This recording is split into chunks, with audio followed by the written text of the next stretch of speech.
guys, I am the CHALL and welcome back to another video. Now today, wow. So we know it's coming up to League One with Crewe, Swindon and Plymouth. And it's Northampton. Exeter City 0, Northampton Town 4. Oh my goodness, when will the Exeter playoff final curse end? 4 playoff finals. 4. And they've lost every single one of them. Obviously there was Coventry last year, and it's just not fair, is it? It just can't be fair, can it? So they've lost again, and Northampton will be going up. So congratulations to Northampton Town. Now I did reply to a comment from an Exeter fan in the comment section of my preview for this, and I did say I was neutral. I said it was going to be a draw in penalties, but I couldn't really call it because I didn't mind either side going up to next season. Obviously Northampton, we'll see what they keep out next season. Hopefully we'll, face you and beat you, and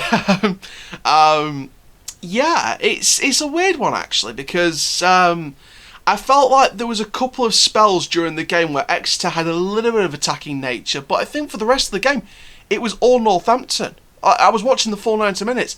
It was all Northampton, and I think that's probably going to be the biggest scoreline in the playoffs, unless the winners of the 2 semi-finals on Friday for League One's playoff final to get into that final ends up being a battering scoreline. But I want to highlight a couple of Northampton players, really. So the first guy, before he came off with injury, I think it was like a hamstring injury before he came off for Marshall, who, by the way, was a great replacement for Nicky Adams. Nicky Adams, I pretty much give it away. But before Marshall came on to replace him, Nicky Adams actually had a great game before he got injured. And can I just point out something, by the way? He's got the second most assists out of top 4 tiers. He's got like 17 assists, I think it is. And I think the guy above him with 18 assists, I think he's 18. But the guy above him, the only guy above Nicky Adams from Northampton Town in League 2 is Kevin De Bruyne from Man City. The second best assister in all top 4 tiers is ridiculous. Now, I do actually, to be fair, I wasn't going to do this live, but I want to share with you guys a brilliant app. Now, this is not a sponsored video. They're not sponsoring this, but I want to personally give them a shout out because their brilliant, amazing app is brilliant. It's called SofaScore, and basically it would tell me, it'd give me updates on the score lines. It would pretty much give me updates on goals, red cards, injuries, substitutions. It would give me loads of updates on this.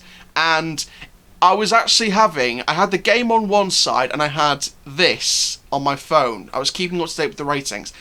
So I want to use this really to give you guys the official ratings for players according to SofaScore. So make sure you go and download it. I'll put a link to it in the description down below. I'm not, like I said, this is not a sponsored video, but I want to do it out of the generous kind of my own heart and give them a shout out because their app is fantastic. So make sure you download SofaScore. And let's share with you these ratings. So overall, Northampton Town got an overall rating of 7.31. That is a lot. And so basically Northampton played a 3-4-1-2. They had Stephen Arnold in goal. He got a 7.1. The back three, Captain Charlie Good got an 8. Jordan Turnbull got the biggest rating of the game, 8.2. And Scott Wharton got 7.7. That's a decent rating for the back three. Nicky Adams got a 6.9 before he came off for Marshall, who got a 7.5. Alan McCormack, who got a 7 rating. Now, Alan McCormack came out for James Olayinka. He got a 6.3, so obviously didn't get to do much. Sam Hoskins, one of the goal scorers, obviously he got a 7 as well.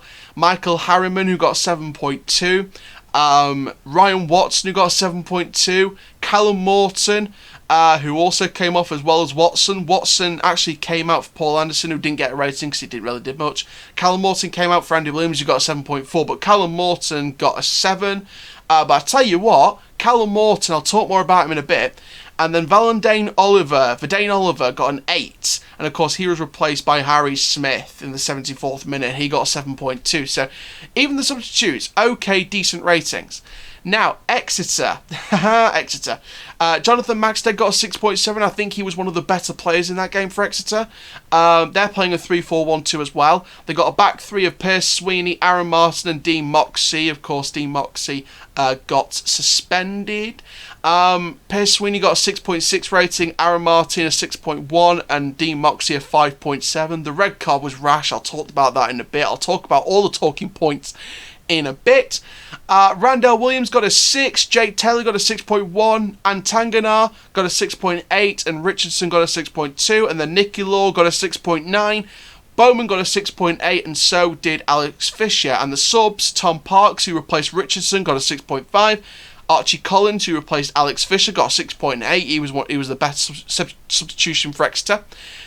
Brendan Dickinson, who replaced Sweeney, got a 6.1, and Jack Sparks got a 6.3 when he replaced Antangana in the 61st minute. So that is your official player ratings according to SofaScore. I've got that on there. Make sure you go and download this app. It is really, really, really good. Now, talking points. Now, I personally believe that I think Callum Morton just might be one of the most exciting young strikers in the Football League right now. And I'm saying that hand on heart because Callum Morton, even though the rating says different, I think he was one of the best players on that pitch in terms of the attacking threat. He was right up there with Verdane Oliver. And I think that Callum Morton, obviously, I think he's on loan from West Brom. Northampton, you should be doing every single thing you can to try and get him permanently because there's going to be a lot of clubs sniffing around him next season. Callum Morton's just got that eye for goal. He really has. He's got that eye for goal. And so does Verdane Oliver, who once again ran his absolute socks off on that pitch. I was watching the Cheltenham first and second legs, and you saw my video on the reviews of both legs of both games, both legs of both fixtures, and both semi-finals. And I was talking about Oliver and Morton, and they were fantastic. Oliver and Morton, again today, they were on track, and it's like they carried that fight back against Cheltenham right into Wembley. And I think for Exeter fans, it's just a case of when will the playoff curse end? Are Exeter going to try and fight for automatic next season to save going through that playoff heartache again? It'd be sad if they went through the playoff heartache again and then lost in the final again. But for Northampton, this must be cloud nine for them. So Northampton are a League One club. Obviously the red card. Come on, Moxey. Don't turn from Dean Moxey to Dean Ambrose, John Moxley. Don't turn into WWE because that was a studs up tackle that deserved a red card. Now it was confusing at first because they did. I thought they blowed for something that happened just before that, and then Moxey came in for the tackle. I thought he'd already blown the whistle, so it's a bit confusing at first. But I can now it was a red card. Don't get me wrong, but I could see why I was a bit confused. But he did blow for that second challenge. It was a red card. He deserved to go off. He cost his team. And you know what the weirdest thing is? Exeter's best spell of attack was just before Dean Moxley got sent off, and then it was right back to Northampton again. And I think that Northampton deserved it in the end. I think Exeter were just well under par, and I think that the manager will let his players know. I think Exeter will know themselves. They need to do better. But for Northampton, they're on cloud nine. They're in the third tier of English football for the first time since 2018. They're back up there after a 2-year absence. And they'll be facing some brilliant teams. Obviously Gillingham, Doncaster Rovers, my team. Accrington Stanley. They're going to be facing Shrewsbury, Rochdale. They'll be facing some amazing teams. Obviously 3 out of Wycombe, Portsmouth, Fleetwood and Oxford. They're going to drop straight back into League One. With the other one going up with Coventry and Rotherham to the Championship. Obviously, we don't know who's getting relegated from the Championship, but it looks very likely to be Barnsley and Luton, with one of Hull, Middlesbrough, Charlton or Huddersfield going down. So, again, it's going to be very, very interesting to see who goes down from the Championship. But I'll tell you something now. I think whoever goes down from the Championship, I think us League One teams that are, going going for a League One season again this year or next year should be very, very afraid, because there's some big teams potentially going down. Hull and Middlesbrough. Jesus Christ, imagine if both of them went down and Luton or Barnsley survived. I mean, Barnsley or Luton, I think we could potentially handle, because they, Barnsley are usually a League One Championship borderline team, no offence, but... And Luton, it was their first season in the Championship, so they're going to go back down to League One. They've got their old manager back, Nathan Jones, so I think I've got no doubt that Luton will try and bounce back up to the Championship with their old manager back, who didn't really succeed at Stoke. And I think that I said at the time, I think that Nathan Jones should have stayed at Luton. I don't think he should have took the Stoke job. I think it was well above him. I think that his best bet is Luton, and I think that he can grow them to be a Championship side permanently. But I think they'll go again in League One next year, and they'll try and fight their way back up to the Championship. We'll fight our way through to the Championship, hopefully under former player Darren Moore. And Northampton, obviously they're a step away from the Championship now, so I'm sure Northampton will have a point to prove, along with Crewe, Swindon and Plymouth. And it's going to be interesting. So... there we go. Exeter 0, Northampton 4. Exeter stay in League 2. Northampton are going up to League 1. Bad news, Exeter. Congratulations, Northampton. We'll see you at the Keepmoat next season. And for now, guys, goodbye from my Golden State Warriors hat. And for now, guys, I'm the CHALL. Please like, comment, subscribe. Goodbye.